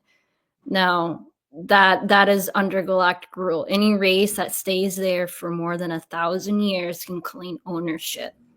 So time travel gets really handy for these secret space programs to go and rampage around. And I've seen it like so many different times where we will try to show up in these different groups. It's not always the same one. There's a few main ones that I've worked for, but they'll show up and they'll what they do. It's very cowardly too. It's just so fucking cowardly and grimy and greasy.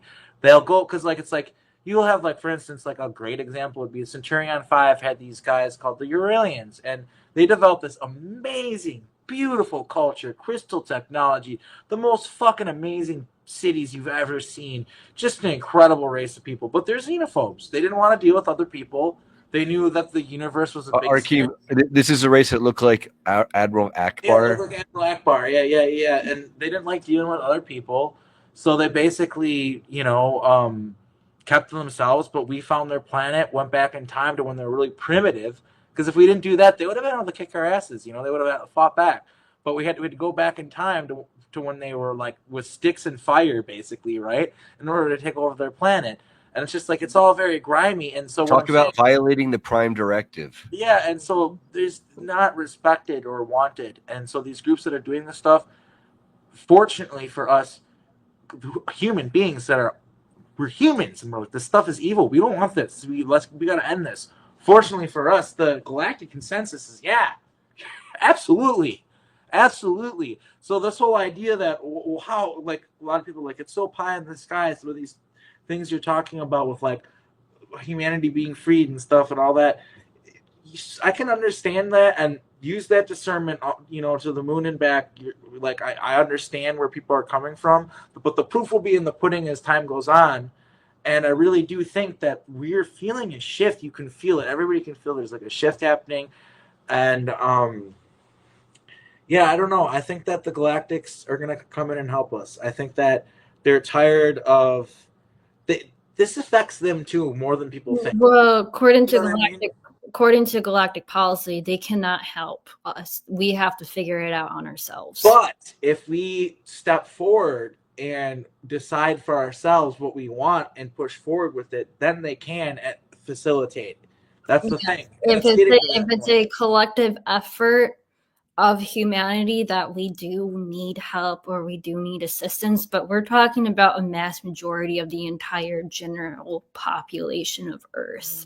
And you're really keeping us, grounded here, because that's the thing is we're not out of. I always tell people it's like you can't just trust the process. You can but also put in the work. There's still a lot of stuff we got to keep talking. One of the big things we have to do is hold all these groups accountable, keep talking about this stuff, and as humans, make it so that when these aliens come, which the Far Side Institute, so many people are trying to get people ready for it, so when they come, they're not like, huh? We got to shoot at them and get rid of them. No, it's like, no, they're here to help. You know what I mean? We got to get people ready for that so they can understand that. Because right now, we're at a point where, if aliens did show up and try to help, a lot of people would just respond in a negative way because they're trained. It's very common. Let's give an example. Christy May, for the Lyran Kitai people, the tiger people, how tall are they? And then so how imposing would they be to, say, your average human being? We're average about 13 feet tall. So anywhere from about 10 feet to 13 feet. I'm about 13 feet in my true form. Yeah, and I'm about the same size in my bird person form. Right. I'm also, I will let you know, I'm also a teenager in my Kitai form. So I'm between 16 and 17. So I have that teenager mentality. I like to get into trouble a little bit in a feline way. And so my dad he gets after me quite a bit about it. It's not a bad thing. I mean, cats are pretty free. They just like to do things on their own. We don't like to be told what to do. We like to have our freedom, but he's really teaching me about being diplomatic and I'm learning a lot about integrity. So there's a lot, when you're involved with the councils, you have to delegate, and you have to, when there's negotiations, you got to go to council meetings. You have to really hold yourself in a specific manner too. So I'm learning a lot about that. Is he back in the Lyra system, or is he on a ship, a craft somewhere? Where is he located right now? Actually, my family and I work out of the Inner Earth Sanctum at this time. So there's different areas down there, and that's where all the healings are done and the work is done now because of Mala Qua being destroyed. Because of all the what beings being destroyed? Our planet, the planet that we came Oh, from. So here's something that I always got confused down. about. So I remember Mala Qua being destroyed, Mm-hmm. and I thought it was my planet for the longest time, but I think it was your planet. Because I talked to Audrey about it, and the planet that I come from apparently, fortunately, is not destroyed. Maybe in an alternate reality or something like it is, but not here. Mm-hmm. So, and that's also a thing that I found. Like, for instance, there's an alternate reality where Maldek never got blown up. So, like, there's all the realities where planets exist that in that reality, but they don't exist here and stuff. So that's kind of crazy. So yeah. Yeah, it makes this also proves a theory that a lot of the souls or starseeds were actually born in different timelines. Like, we come from different timelines or come from different dimensions. Well, I definitely do. I literally, because of Montauk and stuff like that, I was inched along into this timeline slowly with every timeline change. And definitely. Yeah, I don't belong here. But, you know, I'm trying to enjoy myself as much as I can while I'm here, at least. Yeah, I don't belong here either, but I'm here. And I came here, to do work. So I think it's like Audrey was saying, I think it's really important that humanity wakes up and starts to do the work that they need to do, the spiritual work, the mental work, to raise the frequency, their own frequency. They need to connect with their higher selves. They need to raise their own frequencies. As we start to ascend and get our frequency to a higher elevation, the planet will also ascend, and her frequency will align with our frequency, and that's the Schumann resonance. We can measure that. We can measure the Schumann resonance, and we can measure our frequency and the planet's frequency together. So that's something that's really important. And I think we have shifted. I definitely have felt the shift myself. And we've shifted into a higher paradigm of consciousness at this point in time. We have to hold the frequency, though. That's the thing. Yeah, one of the things that... Yeah, you just don't get there and then that's it. Like, you really have to work at it and hold that frequency. Gotta try to avoid fear right now and panic, and it's gonna be hard because this year is gonna get crazy. But we have to try to stay as grounded as we possibly can be, and let it run over us like have to stop water.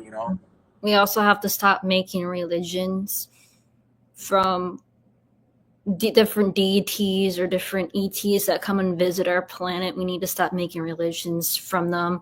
We also need to get out of our religious programming from different cultures around the world, and the hero worship leader programming, because that's part of, as I said earlier, humanity was created as a slave race to worship gods. So we still kind of have that no matter what. We always kind of want a leader, and hierarchy can sometimes cause a lot of problems sometimes. I don't know. Like, I don't want to have like a whole discussion on whether hierarchy is good or bad. I personally think it's bad, but I went there. But no, it's just like one of those things where, sorry, I got distracted. Somebody else talk. I'm sorry. I'm going on a tangent here. Well, we need to govern ourselves, and yeah, that's exactly it. I don't want to be extremist about it, because it's nuanced. Like, sometimes it's good to have somebody who knows what they're doing, who's in charge.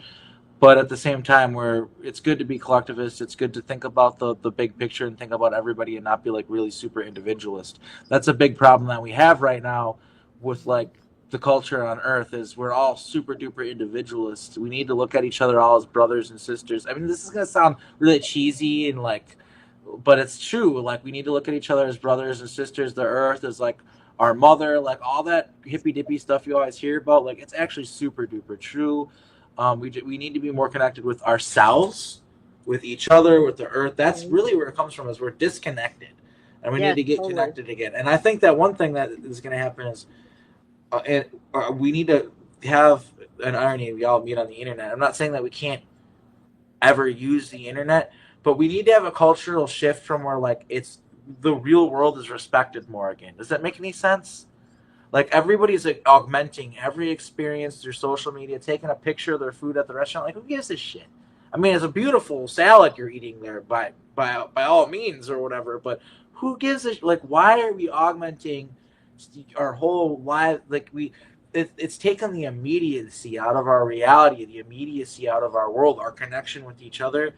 And I just think there needs to be this healthy balance where the social media apps were created to they're a tool. They can be a great tool, but it's like a pendulum kind of swings the other way where the tool uses you. Let me just finish my thought real quick. Yeah. The tool uses you, right? Like a lot of times with these apps, and they're trying to control people and stuff like that. That's a choice, though. You can choose to use it as a tool and to fight against their system and stuff like that. And that's what we do here with YouTube, with sharing us out on Facebook, all that stuff. But what I'm saying, and I'm saying the internet is, I'm not saying let's get rid of the internet, let's turn it off. No, what I'm saying is we just like going to the library, going out, doing stuff, experiencing things.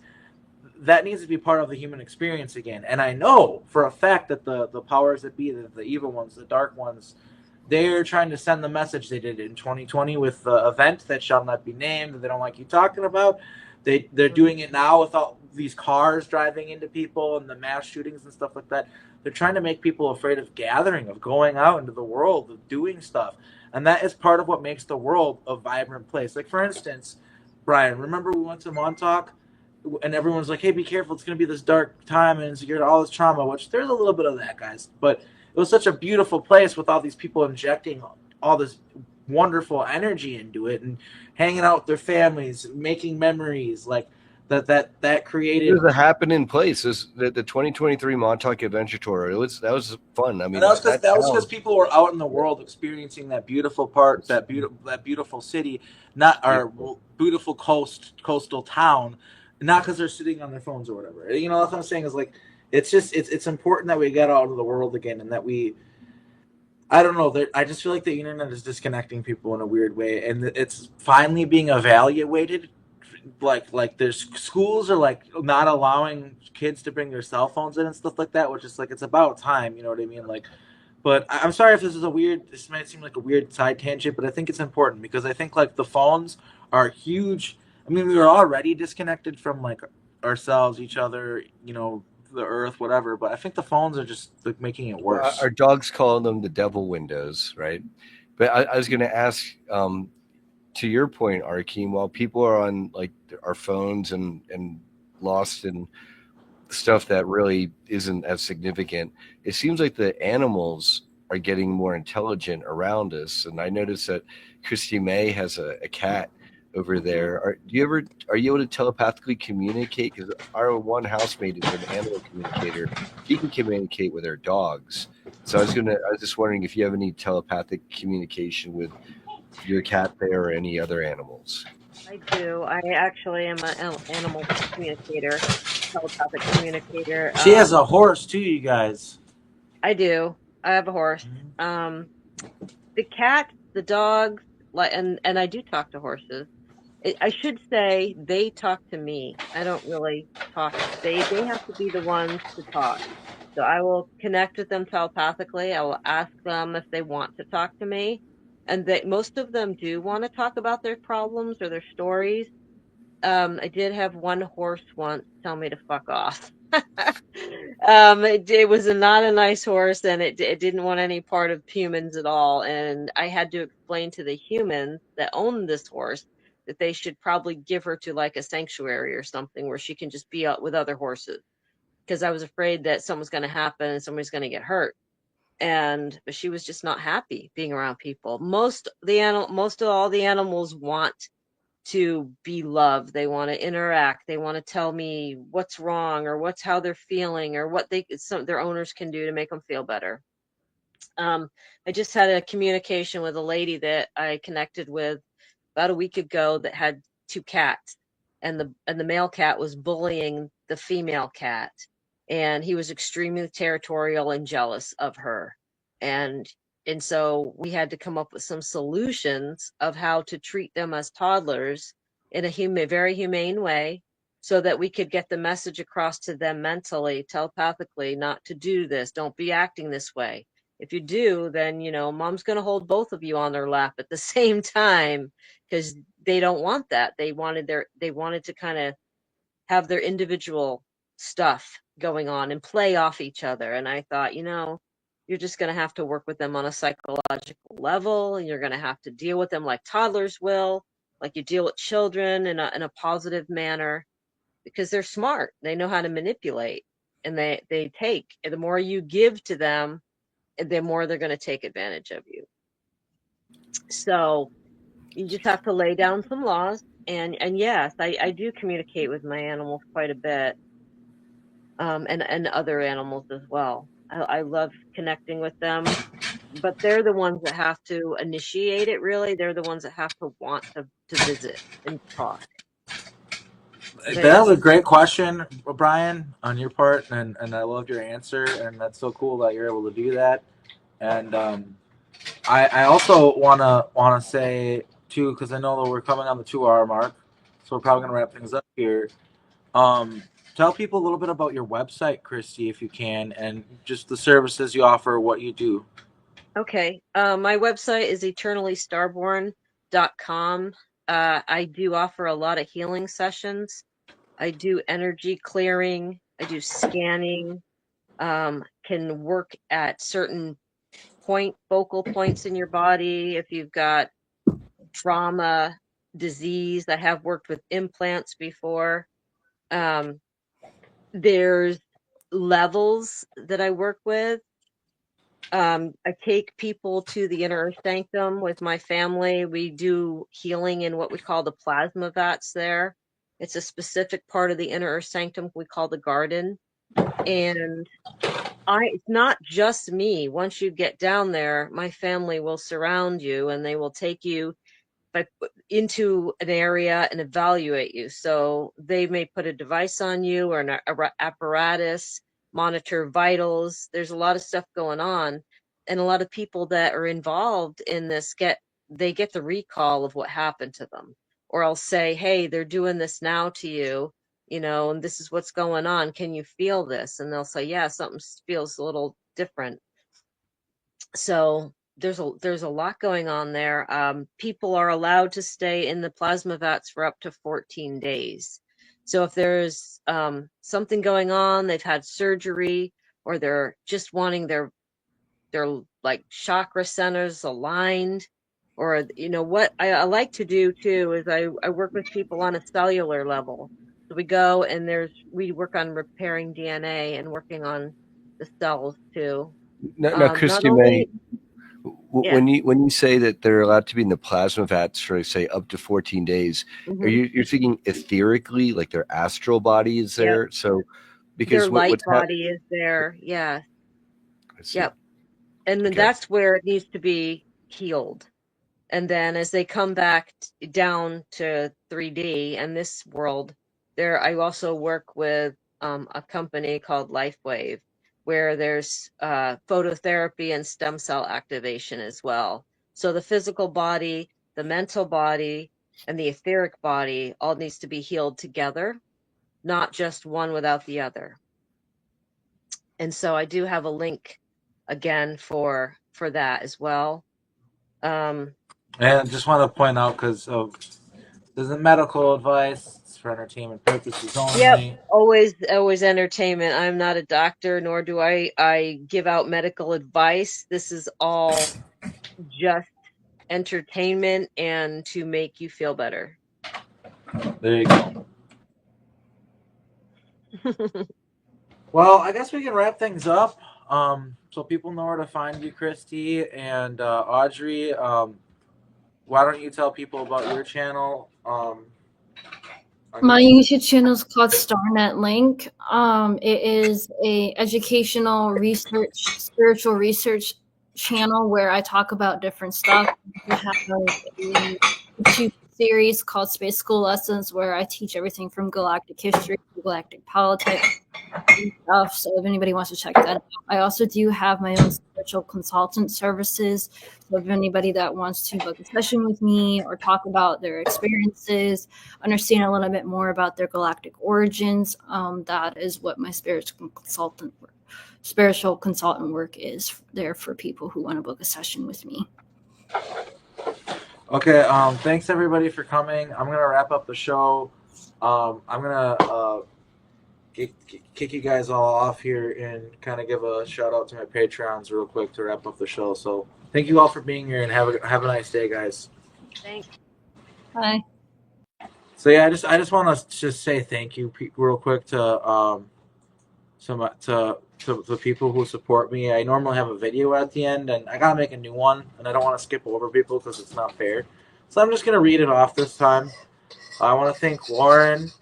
I want to thank Wilson Greeton. Well, you're not paying. Well, no, you are. Okay, never mind. But even if you weren't, thanks. I want to thank Mark M. I want to thank Susan Tetsuko Kano. I want to thank Mario Mahares. I want to thank Shelly Thomas. I want to thank Amaria Sweet. I want to thank Peter Harolmos. I want to also thank Benjamin Matthews, Anastasia, Gary Fretz, Adrian, Heather Blessington, Zach, Ursula, Mark Savis, and Katie Mabry, and Renee Fontana. Or Rennie Fontana, I think is actually how you would say it. And yeah, I just want to thank you all for supporting the channel. There's a great deal of time and effort that goes into this, and it literally costs me money. So if you want to donate with super chats, that's very helpful. Otherwise, you can also donate to paypal.me/ArkheimRaw. And again, I don't mean to be like a grifter, guys, but it literally costs me money to do this show. Like StreamYard costs money, making the thumbnails costs money, internet costs money, it costs money. So just anything that anyone can help out, that's always really, really appreciated. And as always, thank you for supporting the Full Disclosure movement. Thank you for watching the show. You guys are the best. I love you, the audience. Thank you for having a good time with us here and learning about this information. And take care. Bye. People in the audience.